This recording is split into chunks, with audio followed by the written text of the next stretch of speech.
Cela faisait 2 mois qu'elle attendait ça. Au bras de son petit-fils, Paula est très émue. Elle vient de rendre visite à son mari, atteint de la maladie d'Alzheimer. Il nous a reconnus, il était hyper content parce que ça faisait 2 mois, bientôt, oui, 2 mois qu'on ne l'avait pas vu. Il m'a pris la main, il ne voulait plus me lâcher. Des visites comme celle-ci sont devenues des exceptions dans ce centre hospitalier. Et cette famille a pris rendez-vous il y a 2 mois pour organiser ses retrouvailles. Il y a la raison qui dit voilà, il faut le masque, la distance. Et bon voilà, quand on le voit, là il va fêter ses 89 ans.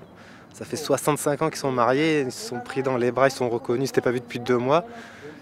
Ils savent pas s'il y aura une autre fois. Très touché par l'épidémie, l'établissement a décidé d'interdire la majorité des visites des familles.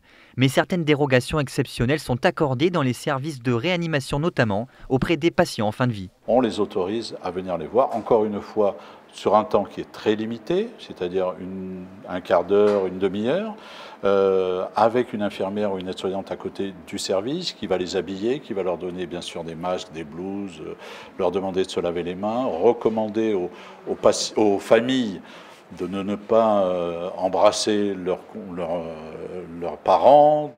Un équilibre difficile à trouver.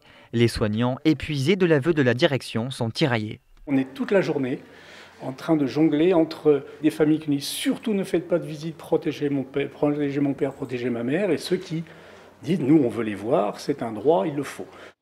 Alors que les 8 lits de réanimation sont occupés, cet hôpital redoute désormais l'afflux dès ce week-end des patients contaminés lors des fêtes de Noël.